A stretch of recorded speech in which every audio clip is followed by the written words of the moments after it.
Mind the rhyme of the ancient mariner, if you dare.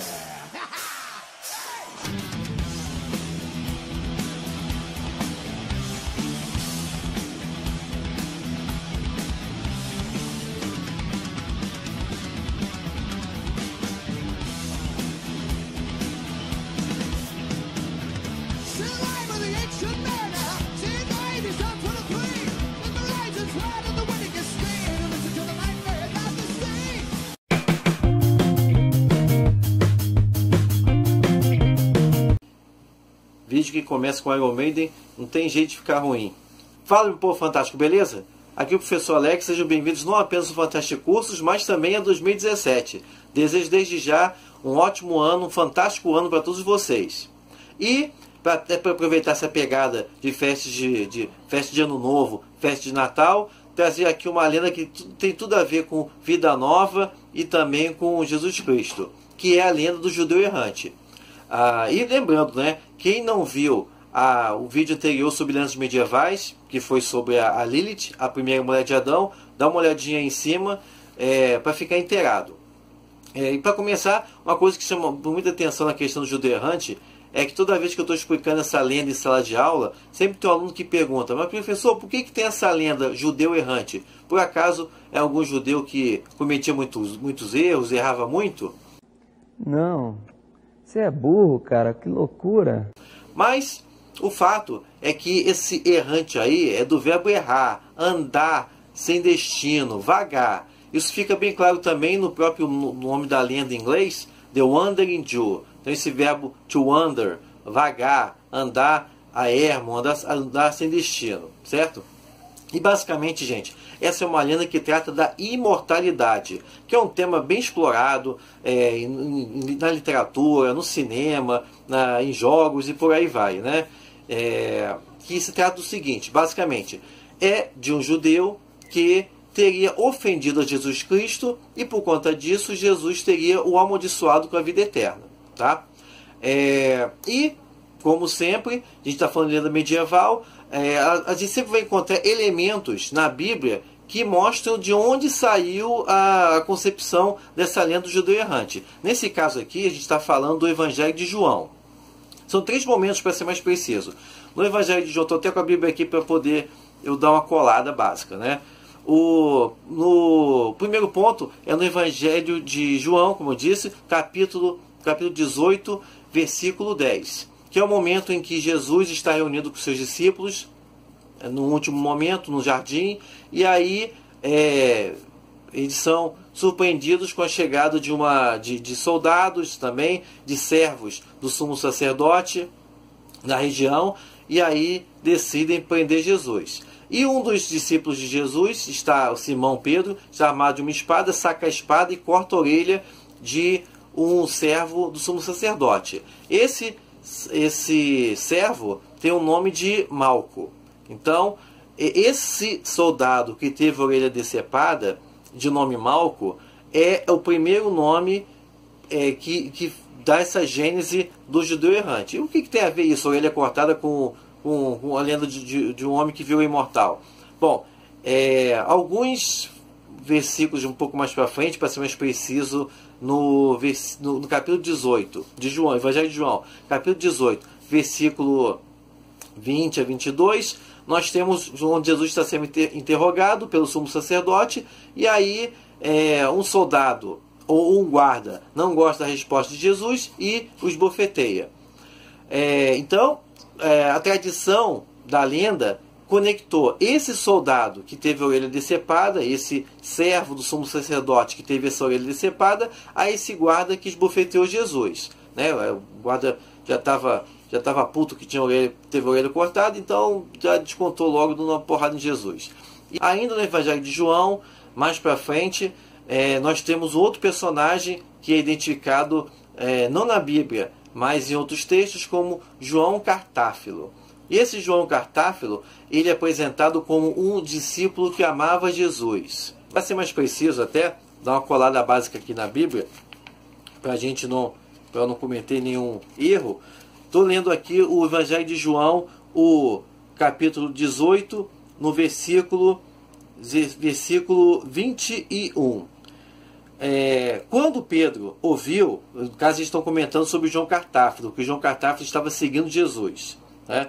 E aí Pedro, o discípulo Pedro, quando Pedro ouviu, disse a Jesus: Senhor, e ele? Jesus lhe disse: se eu quero que ele permaneça até que eu venha, o que você tem a ver com isso? Trate de me seguir. Então correu o boato entre os irmãos de que o tal discípulo não iria morrer. Porém Jesus não disse que ele não iria morrer, mas disse: se eu quero que ele permaneça até que eu venha, o que você tem a ver com isso? Então, é com base nessas palavras aqui, nessas simples palavras, que como tudo na Bíblia é sempre aberta a interpretações, é que se juntou o soldado que foi agredido, o soldado que esbofeteou Jesus, com esse discípulo que atesta, que faz com que Jesus diga que se ele quiser, ele faz com que alguém permaneça na terra até enquanto ele quiser, ou seja, a pessoa não morre, tá? Tá, mas onde é que entra a questão da maldição e tudo mais? Bom, gente, o fato é que essa lenda do judeu errante já circulava na região aí do Oriente Médio desde o século VI, tá? Mas ele ganha um impulso no século XIII, quando um bispo da Armênia, em visita à Inglaterra, ele narra aos religiosos do local sobre um homem, um judeu, que teria sido testemunha do Calvário de Jesus Cristo, né? E esse homem estaria vivo, século XIII. A gente está falando, para ser mais preciso, do ano 1228. E o bispo da Armênia diz que esse judeu, ele teria cometido uma grave infração contra Jesus, e por conta disso ele foi amaldiçoado com a vida eterna. E vamos lembrar, gente, uma coisa: quando a gente está falando de Idade Média, dependendo de quem falava, palavra era fato. Palavra valia mais do que uma prova documental. Então isso valia para grandes navegadores, como Marco Polo, por exemplo, e também principalmente com religiosos. Ou seja, ninguém questionava que o padre, ou o abade, ou o bispo, o arquebispo estava mentindo. Era palavra de lei, certo? Então, nesse momento em que a gente vê esse relato desse bispo sobre o judeu errante, a lenda acaba ganhando forma, certo? E aí a gente vai descobrir o quê? De que esse judeu, que algumas versões ele é apresentado como sapateiro, em outras ele é apresentado como o porteiro de Pôncio Pilatos, ele teria agredido Jesus Cristo quando Jesus estava indo para o Calvário. Então, não respeitando o sofrimento de Jesus, esse judeu teria dado um tapa, em umas versões, em outras versões ele cuspiu no rosto de Jesus. E por conta disso, Jesus teria virado para ele e dito: eu vou, mas você vai ficar aqui até eu retornar. E com isso, ele sentiu um calor dentro dele. Ao retornar para sua casa, ele não conseguiu entrar na sua morada, e ele teve que andar para poder aplacar esse fogo que ficava dentro dele. E, reza a lenda, ele caminha desde então, tá? E no caso, essa lenda ela vai ganhando mais força à medida que a Idade Média vai avançando, justamente porque o sentimento anti-judaico também foi crescendo na Idade Média. Então, uma lenda que originalmente até se especulava que tinha sido um soldado romano que agrediu Jesus e coisa e tal, quando chega na Idade Média, por conta do sentimento antissemita, né, o preconceito contra os judeus, acaba virando um judeu que teria esbofeteado Jesus. No século XVI, no século XVII, desculpem, a lenda ganha mais uma camada quando nós somos informados de que esse judeu, ele se chama Ahasverus. E Ahasverus, ele continua sua caminhada ao longo da Europa, vai passando por vários continentes também.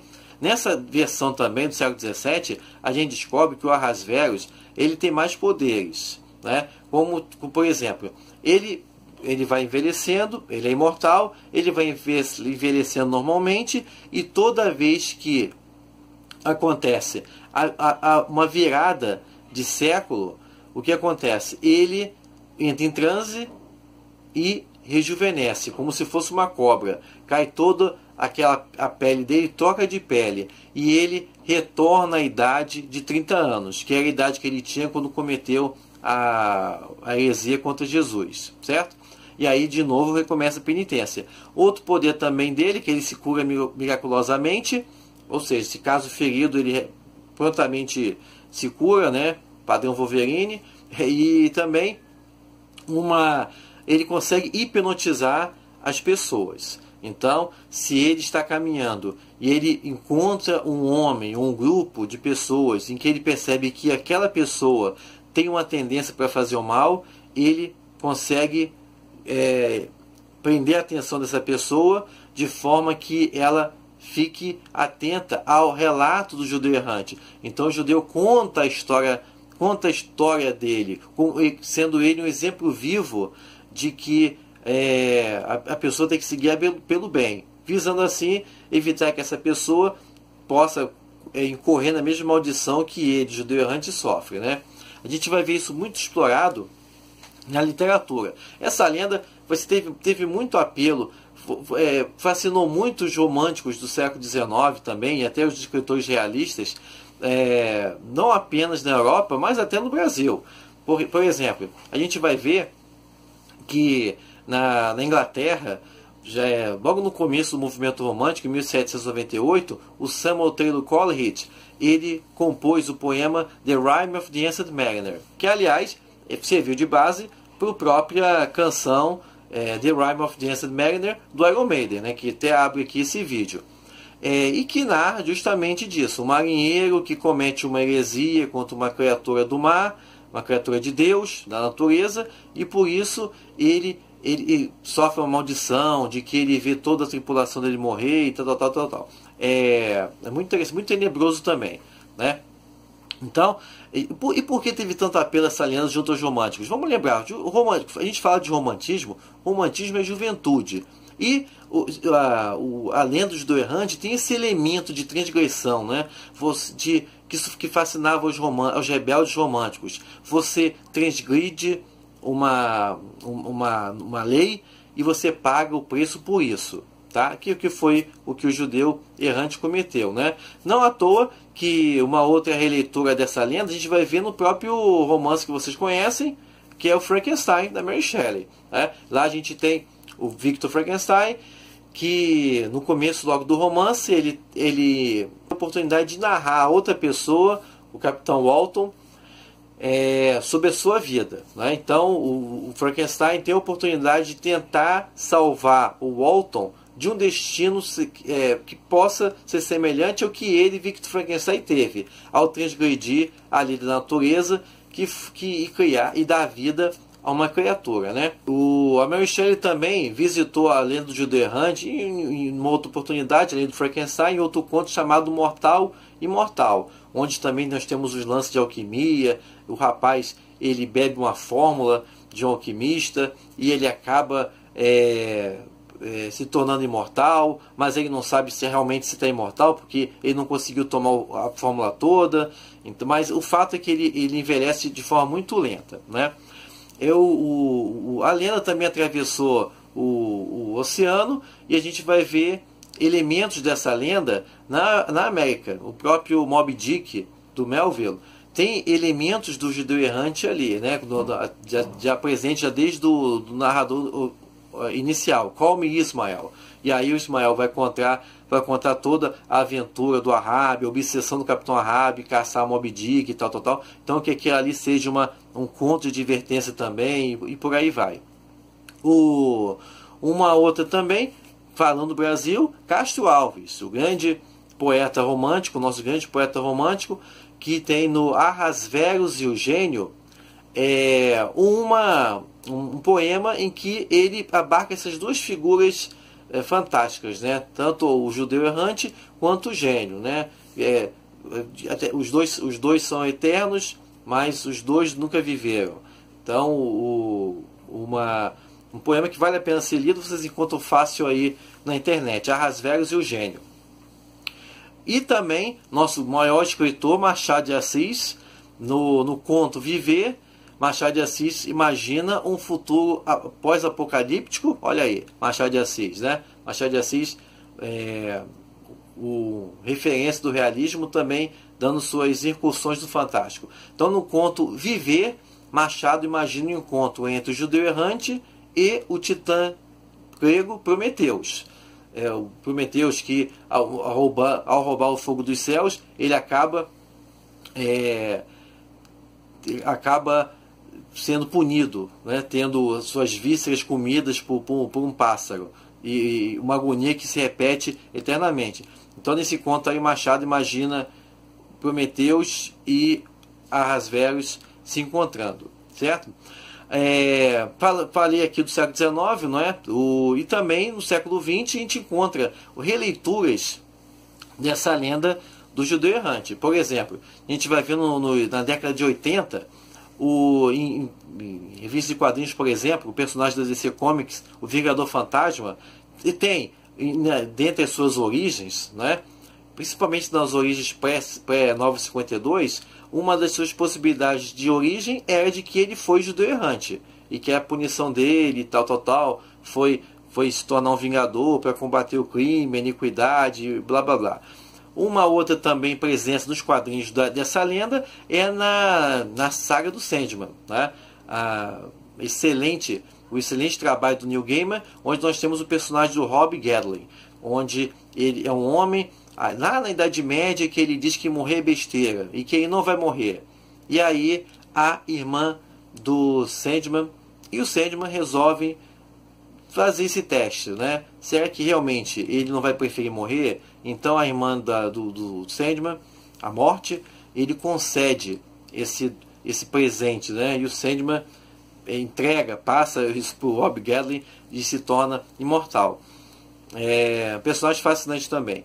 E também no cinema a gente vai encontrar elementos do judeu errante, tá, em dois momentos, que é do Highlander, o guerreiro imortal.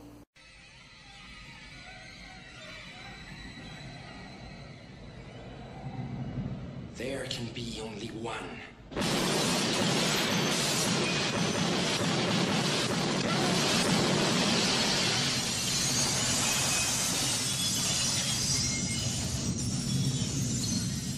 E no Drácula 2000, do Wes Craven. Filme, aliás, que é muito subestimado, mas que apresenta novos elementos à mitologia do vampiro, né? Nesse filme aí, o Wes Craven que foi criador do Fred Krueger, da Hora do Pesadelo, e também da série Pânico, lá do assassino Ghostface, nós temos um Drácula em que a gente vai descobrir que, na verdade, foi Judas Iscariote.